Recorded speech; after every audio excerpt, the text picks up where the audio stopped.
그 예고한 대로 창세기 그 3장에 그 나오는 그 유혹하는 장면, 그 3장 1절부터 17절까지 그것이죠. 그것을 보면서 그 선악과를 우리가 오늘 현대에 맞게 어떻게 해석을 하는 게 맞는가? 그 전통적인 해석은 어떻게 했고, 그 전통적인 해석이 어떤 문제가 있는가? 그 최근의 그 해석의 경향은 어떻게 바뀌고 있는가? 이런 거를 좀 중점적으로 알려드리고, 또 여러분들이 어떻게 이해하는가? 그것을 서로 좀 나누어 봤으면 좋겠다 하는 생각을 하게 됩니다. 왜냐하면 이 선악과 문제가, 이 선악과를 해석하는 것이 이 기독교에서 굉장히 중요한 것인데, 그동안에는 이걸 이렇게 해석을 했습니다. 전통적으로 그 선악과라고 하는 것은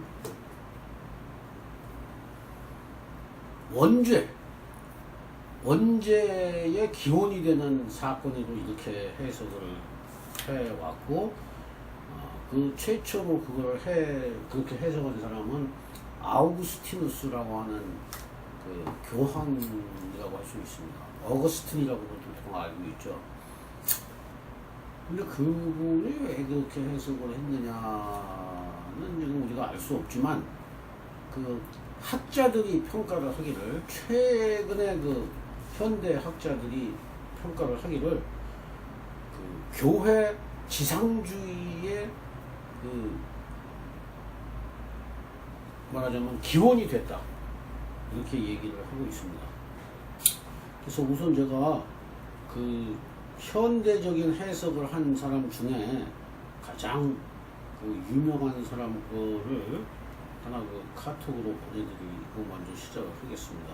카톡 한번 보십시오. 카톡에 지금 보내줬습니다. 기회가 있으면 이 책을 다 한번 읽어보면 참 좋을 것이다 라는 생각이 듭니다. 여태까지 어떤 사람도 이와 같은 시각을, 관점을 가르친 사람이 없었습니다. 성경을 어떻게 읽어야 참 그리스도인이 되는가? 이분은 크로산이라는 분인데, 존 도미닉 크로산. 이분은 카톨릭 수사이면서 세계적인 성서학 박사이고,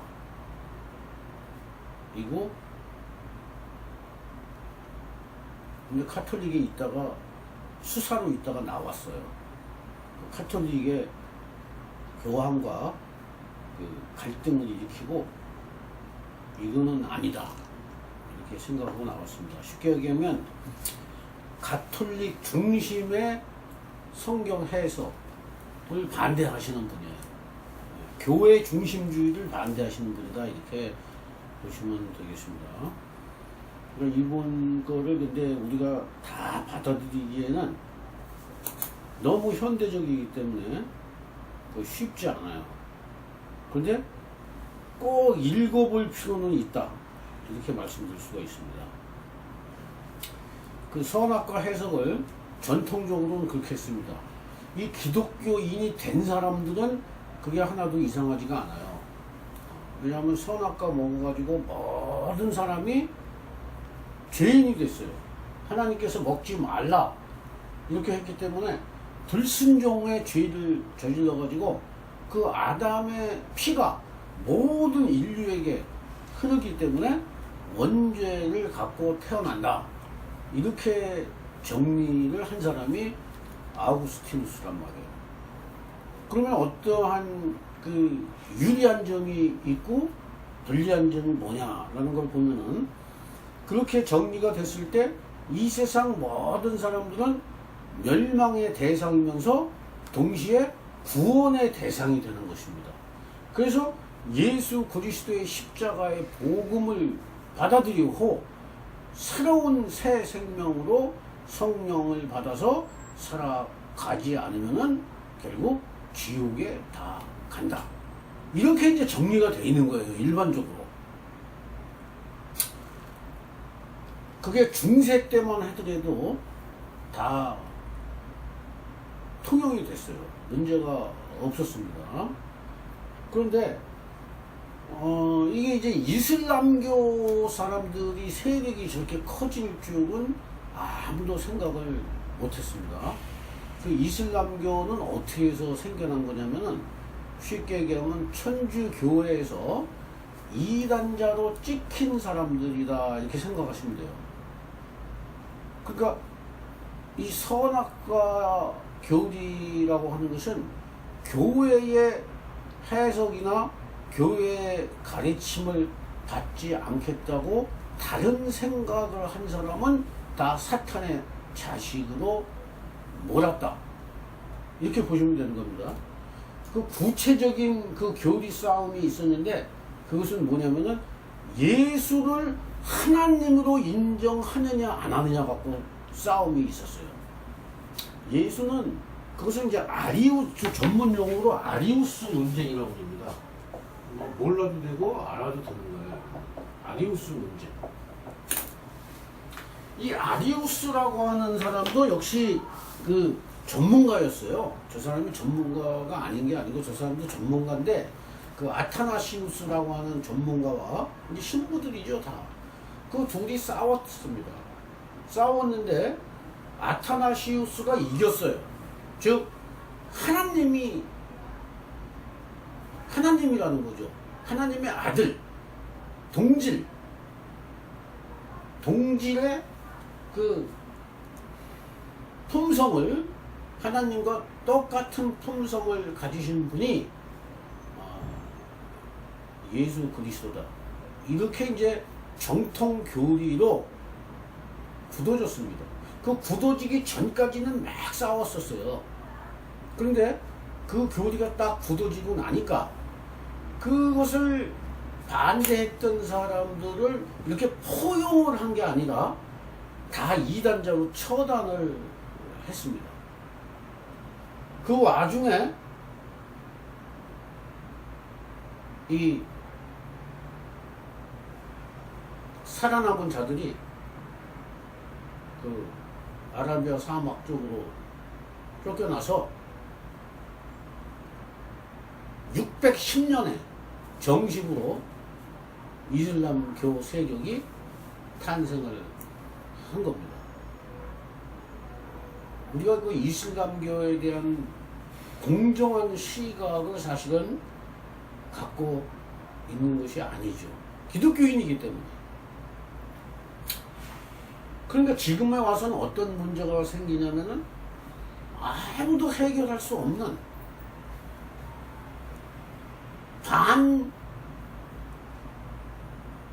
적그리스도 세력이 돼버린 거죠. 완전히. 그런데 이제 여태까지는 이것에 대한 해석을 다른 대안을 발견할 사람이 없었어요.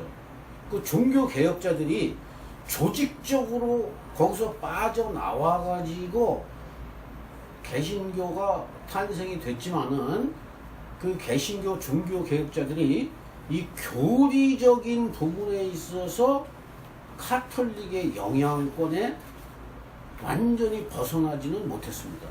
왜냐하면 사실 그 모든 정보가 그 카톨릭이 훨씬 많이 보유하고 있었다고 하는 거예요.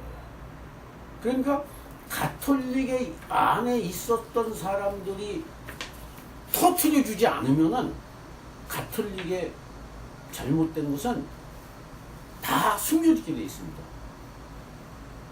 다 숨겨지게 돼 있어요. 루터도 신부였잖아요. 근데 그 사람이 신부였지만 그 당시에 그냥 성서학의 전문가는 아니었다는 겁니다. 근데 이 아까 소개해드린 크로산이라는 분은 성서학의 전문가예요. 성서학의 전문가. 그래서 그분이 전혀 다르게 해석을 거기서 하고 있어요. 근데 이제 이 모든 사람이 죄를 지었다고 하는 그 말은 설득력이 있는 것 같은데, 우리가 이제 연약하고 인간이 부족한 걸 다 느끼잖아요. 그런데 선악과를 진짜 먹었느냐 하는 거에 대해서 나는 좀 의구심이 있어요. 왜냐면 그거는 실제 하는 무슨 과일나무는 아니에요, 그게. 에? 과일나무는 아니라고. 그러니까 선악과를 아담이 설사 먹었다 할지라도 왜 그걸 내가 먹은 것이 되느냐 이거야. 어? 그게 왜 내가 먹은 게 되느냐 이거지. 어? 그런 의문점을 가지고 제가 이 한 주간 쉬면서 사실은 한 시간 쉬는 그 기간이 굉장히 필요한 기간이었다는 생각이 들어요. 굉장히 그 선악과에 대해서 그동안에 있는 모든 자료를 내가 다 정리를 해봤는데, 현 상태에서 그 아까 얘기했던 크로산의 이론을 그대로 받아들이기는 쉽지 않을 것이다 라는 생각을 하고, 일단 참고 자료를 제가 제공을 해드리는 것이고, 우리는 이렇게 생각해야 됩니다. 이 선악과가 상징하는 게 무엇이냐라고 하는 걸 먼저 알아야 되는데, 선악과가 상징하는 것은 지식이라고 하는 겁니다. 지식. 선악과는 지식을 상징합니다. 근데 이 나무가 두 개 있었어요. 생명이라고 하는 것과 이 선악이라고 하는 나무가 있었는데, 이 나무라고 하는 거는 이 지각을 나타냅니다. 지각령. 이게 상징하는 거예요. 근데 이 생명의 과일을 먹으면 이것은 사실 포도나무, 신약에서는 포도나무를 예수라고 합니다. 그렇죠? 이게 이제 마지막에 요한계시록에 가면 하나님, 뭐 하나님이나 예수나 우리는 똑같이 믿고 있으니까, 이 생명나무가 상징하는 것은 사랑이라고 하는 것을 상징하고, 그것은 예수 그리스도를 얘기하는 거예요. 이것이 생명나무. 선악을 알게 하는 나무는 지식을 상징한다는 거예요. 지식. 근데 여기서 중요한 것은 이 두 개의 나무가 한 가운데 있다, 이렇게 돼 있어요. 동산의 한 가운데 있다. 여기서 동산이라고 하는 것은 인간의 심층을 얘기하는 겁니다. 내면의 심층. 이 심층의 내면의 중심에 한가운데 있었다. 이 나무가 어떻게 있었느냐라고 여러분들이 상상을 해야 되냐면은, 이렇게 두 개가 있는데 사실은 이 밑에서 연결이 되어 있다는 거예요. 뿌리에. 또는 접붙인 상태다. 접붙인 상태. 이렇게 이해를 하시는 게 여러분이 가장 합리적이에요. 이것이 하나였다는 겁니다. 제가 말씀드렸죠? 하나님은 사랑 플러스 지혜라고 그랬어요. 지혜는 다른 말로 진리입니다. 이게 성경의 신약 성서에 보면 성령이라는 말이 나오죠. 성령이라는 말을 다른 말로 뭐라고 그러냐면 생명의 영이라는 말도 하고 진리의 영이라는 말을 해요. 이 생명의 영과 진리의 영이 같은 건데, 이것이 분리가 되는 것을 가르쳐서 우리가 타락했다, 이렇게 말하는 겁니다. 이 기독교가 타락한 것은요, 이것을 한쪽만 강조하는 그 교파가 있다고 하는 겁니다. 그러면은 이게 타락을 하게 되고 자기 중심적인 교리를 형성하고, 그 교리를 말하자면 하나님처럼 섬기게 된다고 하는 겁니다. 자, 예를 들어서 여기 선악을 알게 하는 지식을 진리라고 하잖아요. 근데 이게 진리 쪽에다가 너무 치우치는 교파가 있습니다. 어디라고 제가 얘기 안 해요. 부산에 있는 고 무슨 파예요. 이 진리를 사수해야 된다. 이렇게만 주장하면 이 생명이 없고 이 항상 논쟁만 하는 거예요. 이단 논쟁만 한단 말이에요. 쟤는 이래서 이단이야. 쟤는 이래서 이단이야. 이렇게 돼요. 여기 이것이 강해지면은. 근데 또 이것이 없고 이것만 사랑만 아주 강조하잖아요. 그러면 여기서는 이 지식을 무시해. 지식을 무시하다 보니까 이 사람들이 전부 다 약간 멍해지고 목사가 얘기하는 것만 무조건 따라가게 돼 있어. 그러니까 요거하고 요거는 같은 것이다라고 생각을 해야 돼요. 그러니까 여기서 말하는 지식은 궁극적으로 하나님 지식을 얘기하는 거예요. 궁극적인로 말해서. 그러니까 이스라엘 사람들이 왜 망했느냐? 로마서 10장 2절인가에 보면은 이스라엘 사람들은 올바른 지식이 없었다. 이렇게 나옵니다. 올바른 지식이 없었다. 열심은 있었는데 너희가 하나님의 의를 추구하지 않고 너희들 자신의 의를 추구하는 그 지식에 머물렀다. 정말 하나님에 대해서 아는 지식은 너희들이 없었다. 이렇게 말한단 말이에요. 그러니까 그걸 잘 생각해 보세요. 만약에 우리 모임에 적용을 하든지 어느 한 교회에 적용을 하든지 한번 생각을 해보면 그 성경 공부를 해서는 안 된다. 그거 좋지 않다라고 하는 목사님을 저도 많이 만났어요. 그 왜 만났느냐 하면 성경 공부하는 놈도 치고 교회 생활 제대로 하는 놈까지 못 봤다. 이렇게 얘기하시는 분들 직접 봤으니까 그 왜 그러냐 하면은 성경 공부 많이 하는 놈은 이 생명이 없고 그냥 그 지식에 치우칠 확률이 높다. 이걸 염려하는 거겠죠. 근데 반대로 성경 공부를 전혀 안 하고 그저 목사님 말씀이 하나님 말씀이다 하고 쫓아가잖아요. 그러면 어떻게 되는 거예요? 우민화가 되는 거예요. 우민화. 이게 우리나라가 이게 상당히 이게 참 딜레마인데 이게 우민화가 되면은 사람들 버리기 좋잖아요. 네? 그러니까 이것이 우리나라가 교회가 부흥을 하는 이유 중에 하나는 이게 우민화를 해가지고 그 사람들에게 세속화를 추구하게 만드는 거예요. 욕망을 추구하게 만들어. 그러니까 지난번에 우리 조성준 형제님이 얘기했던 하나님에 관한 이 은사가 있습니다. 은사. 이 병이 고쳐진다. 죽은 사람을 살린다. 무슨 방언을 한다. 이런 은사라고 하는 것은 믿음에 이르기 위한 수단까지는 굉장히 좋은 거예요. 근데 이것이 은사주의가 되면 그때부터 타락하는 거예요. 그때부터는 예수 그리스도와 거리가 멀어지는 자기 욕망을 추구하는 수단이 된다고 하는 겁니다. 그러니까 이게 복음이라고 하는 것은 균형이 있어야 되고 하나가 돼야 되는데 그 핵심은 뭐냐? 사랑과 진리다 이거예요. 그 성경에 신약에 와서 성령이 말하는 것도 바로 그거였는 거예요. 그래서 책 중에 그리스도의 영이라는 책이 있습니다. 유명한 책입니다. 그것을 잘 읽고 깨달으면은 실제 그 영에 이끌리는 삶을 살 수가 있도록 말하자면 도와주는 책이에요. 그것이 그리스도의 영이라는 책이 있습니다. 그것도 제가 한번 보내드려보겠습니다.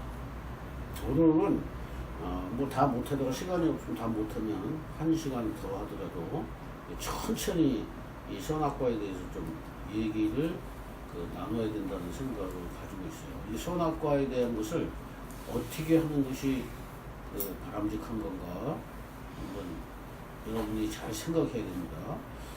지금까지 제가 한 3가지 정도를 얘기를 했지만 하나는 자세히 얘기를 안 했어요. 크로산의 이론은 얘기를 안 했습니다.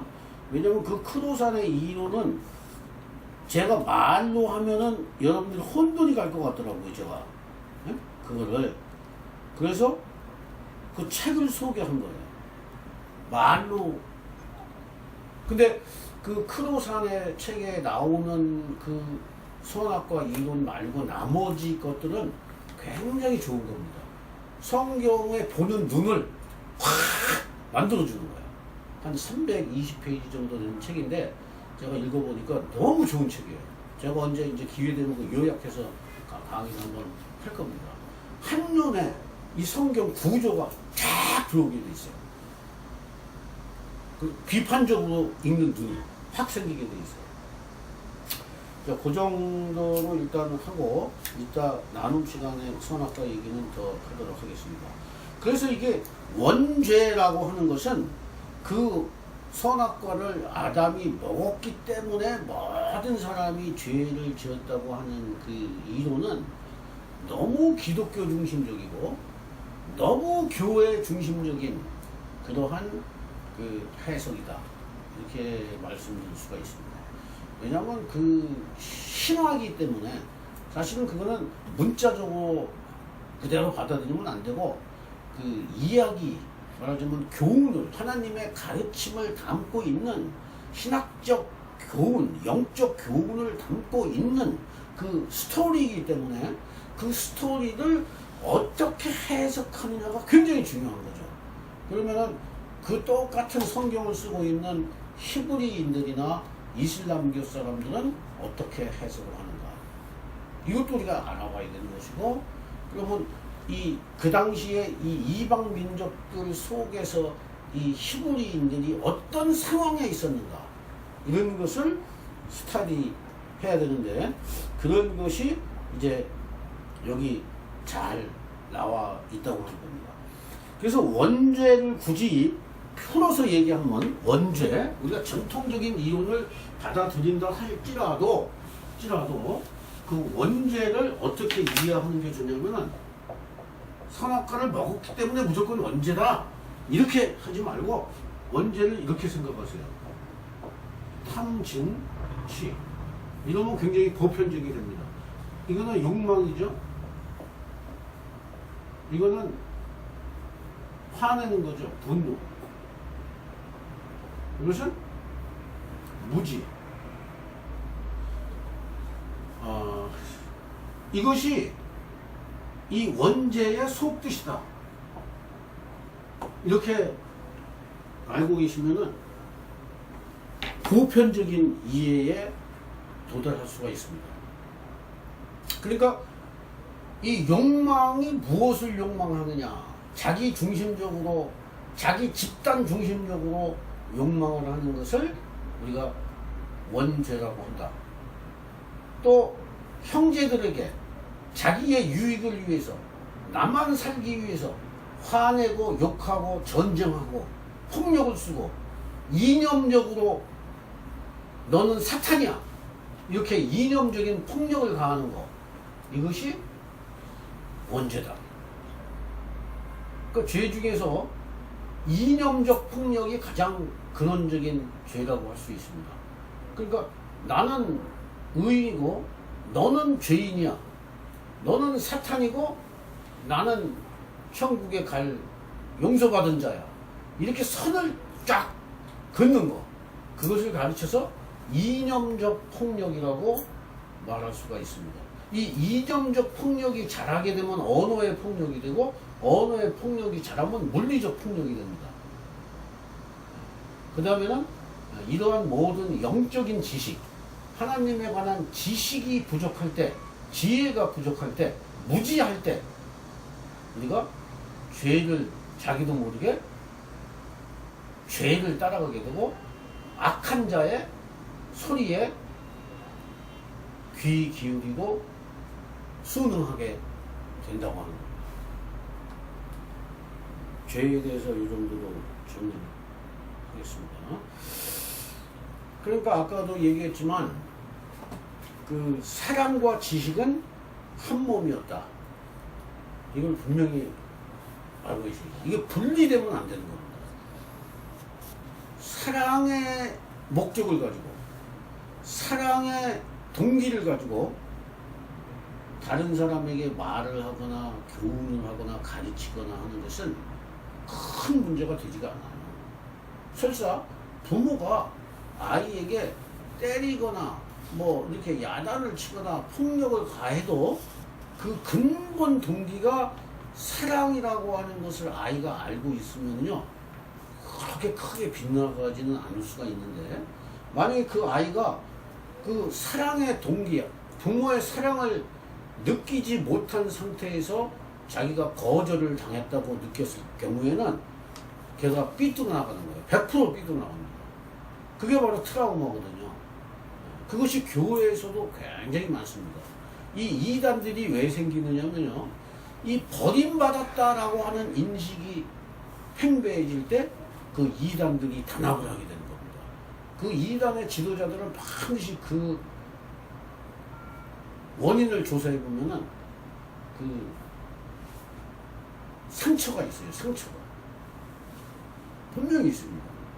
그 대표적인 게 이슬람교다 이렇게 말할 수가 있고, 지금 들리는 그 최신 정보에 의하면 그 유대교가 이 가톨릭을 뒤에서 돈이 많기 때문에 조정을 해가지고 사실 구약을 이 기독교 경전에 포함시켰다는 이야기가 있어요. 기독교는 이 구약이 필요 없는 종교인데도 불구하고 왜 구약이 기독교 경전에도 들어갔느냐?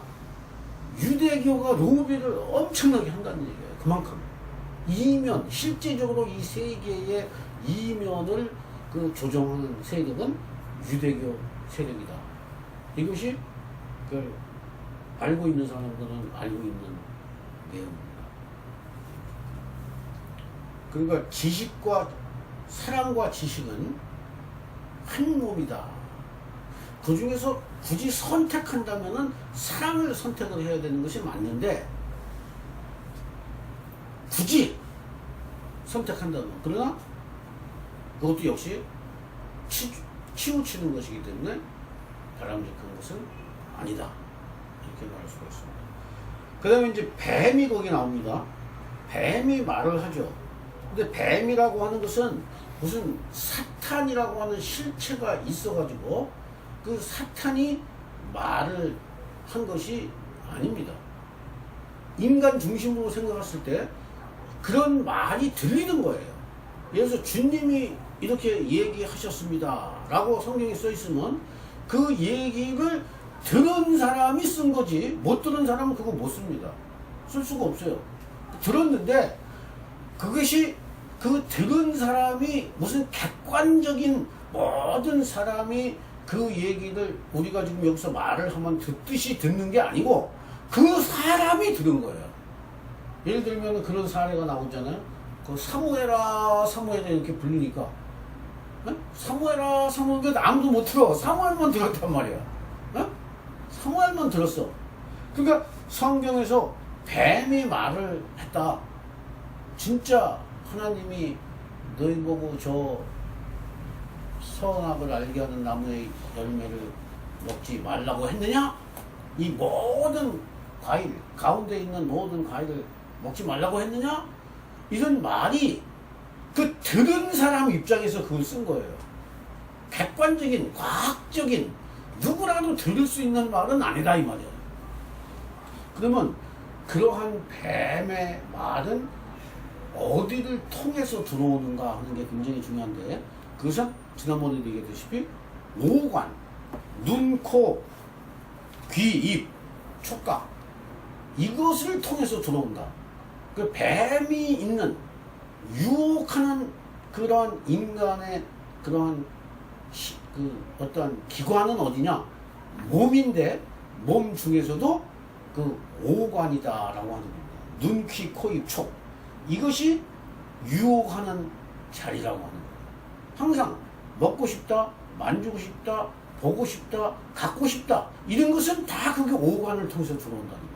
근데 성령은 어디를 통해서 말씀하시느냐? 성령은 이 우리의 영을 통해서 말을 하신다고 하는 거예요. 그러니까 우리는 지금 이 육적인 기능은 활발하게 움직이고 있지만 영적인 기능은 잠자고 있는 상태라 이 말이에요. 이것이 우리가 항상 잊지 말아야 될 것이다.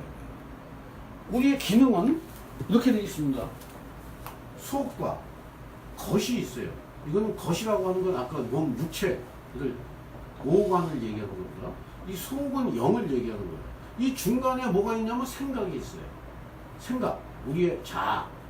이 자아가 깨어서 항상 이쪽에 귀를 기울이지 않으면 그냥 평상시는 항상 여기에 귀를 기울이게 돼 있다 이 말이에요. 이런 얘기가 거기 그리스도의 영 거기에도 보면은 나와 있습니다. 이 뱀이라고 하는 것은 상징적인 건데 여러 가지 좋은 의미도 상징이 있어요. 구리뱀이라고 하는 말이 나옵니다. 요한복음 3장 15절에는 그 구리뱀 예수님을 상징하는데 장대 위에 녹뱀을 바라보는 자는 다 살아났다 이 말이에요. 이 구리뱀 뱀이라고 하는 것이 다 나쁜 게 아니에요. 그리고 원어에는 사실 이 창세기의 원어에 그 풀이한 사람들의 글을 보니까 그 원어에는 이 뱀이 지혜자로 나와 있어요. 지혜. 이미 우리는 번역을 할 때 이 사탄으로 번역을 하는 한 거랑 마찬가지거든요. 그러니까 이 아주 그 이분법적으로 해석하는 사람들은 이 선악 나무를 사탄으로 아예 해석을 합니다. 그래서 사탄의 정신이 우리의 영으로 다 들어왔다는 거예요. 근데 그래서 이 예수의 영으로 거듭나지 않으면은 다 멸망당한다. 이렇게 규정을 해놨다고 하는 겁니다. 근데 이게 21세기가 돼가지고 그렇게 해석하는 것이 과연 맞느냐라고 하는 것을 이제 재검토하고 다시 생각하는 사람들이 생겼는데 그 사람들이 그냥 자기 생각으로 말하면 안 되잖아요. 그러니까 이러한 카톨릭의 대성서학 신학자가 그 당시에 모든 고고학적인 자료를 다 조사해가지고 책으로 발간을 한 것입니다. 이 그분이 성경을 보는 관점은 뭐냐면은 역사적 예수의 시각으로 봐야 된다. 이렇게 이제 그분은 주장을 하고 있습니다. 오늘 여기까지 하겠습니다. 시간이 됐기 때문에.